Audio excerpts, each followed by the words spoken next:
Dougie, obviously focus back to the league now on Saturday, but following a good performance away to Rangers. Yeah, listen, I was really pleased with the performance last week at Arbroath. Thought from start to finish, the shape and everything for the players and their commitment was superb. And in the back of the fans, from start to finish was superb as well. We're going to need that tomorrow, Gareth. You know, we're back at home in the league against Arbroath, a tough opponent that we've faced in the last few years. It's been difficult against Arbroath, and it's something we want to change. But we need the fans tomorrow for sure. From start to finish, getting right behind the team and making it a right good atmosphere here. But something you'll be keen for the players to continue is just the level of performance from last week and keeping, especially the strong structure they held. Yeah, listen, I think the performances since he's come back for the League Cup has been very good. Up at Ross County was a good performance. Unfortunately, we lost 2 poor goals. Again at Raith Rovers, 2-0 down, come back 2 weeks and then lose a poor goal to lose that game. But in the main, for large parts of the games we've been very good, and it's just about keeping the ball out at our end and then putting more onus and trying to score more goals at the other end. But in the main, I'm really happy with how the season started off. And on Saturday, whilst they didn't quite get onto the pitch, it was good to see Jack there in amongst the squad. Yeah, Jack's a pivotal player. You know, we've missed him dearly since he's been injured, but he's nearing fitness again and back within the squad. So Jack will probably be in contention for tomorrow. Whether he starts or not is a different matter, but he's certainly back in contention, which is good for everyone.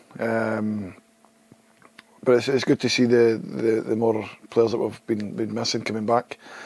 But again, Arbroath, everybody will have written them off the start they've had, but we certainly don't. You know, we know what Dick and Ian have got in their locker, 2 top people, 2 top managers. And they've got a very good squad. Unfortunately, at the moment, they're just not gelling, and we have to make sure that's the same tomorrow. I've already set the team a task of this season at home. We want to win as many games, and tomorrow's no different, Gareth. You mentioned there the start that Arbroath have had. Keen, obviously, for the boys not to focus on that too much and going into tomorrow's game.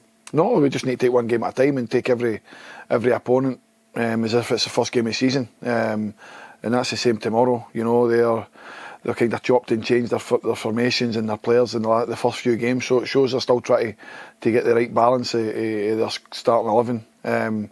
And we'll just need to see what 11 they start with tomorrow. But listen, we give every team respect, but I'm more worried about how we approach the game. You know, we went to Ibrox last week, 40,000 at the game. You don't really need to generate an atmosphere. Everybody's up for the game, and then it's coming back to home. No disrespect to Arbroath, there'll be 2,000, 2,500 here. It's trying to get that mentality straight and ready to go and pick up 3 points tomorrow. In terms of recent seasons anyway against Arbroath, everyone knows it's probably one of the toughest games for Morton in the league. You know, you'll be hoping to try and get that monkey off the back. Yeah, it's probably the same as Ayr last season. We struggled against Ayr and Arbroath, and we've already beaten Ayr at home this season, and tomorrow's the same for Arbroath. We want to go out there and pick up 3 points to set us up going into the following week. We've got 3 home games in the bounce now, and we want to win all 3 of them. But you can definitely take a lot of confidence anyway from the last time we faced Arbroath and the fact that, you know, we were extremely unlucky not to get those 3 points. Yeah, even last season, Gareth, the games here, we done well in 45 minutes, but 45 minutes isn't good enough. You need to play the game for 90. And like you said, the last game we played them at Gayfield, everybody knows we still won the game convincingly, but if you don't put the ball in the net, then it comes back to bite you, and that was the case. You know, we lost a poor goal, missed a penalty in the game, missed 13 chances in the game. So we have to eradicate that. But listen, it's a new season. We got to just take the games as they come, and the next team's Arbroath, and we want to win the game. And just in terms of team use for tomorrow, we've seen obviously a few boys back in training, but how's the team shaping up? Yeah, listen, mostly everybody's fit and available. There'll be 1 or 2, but obviously we'll leave that till tomorrow and to see what team gets put out.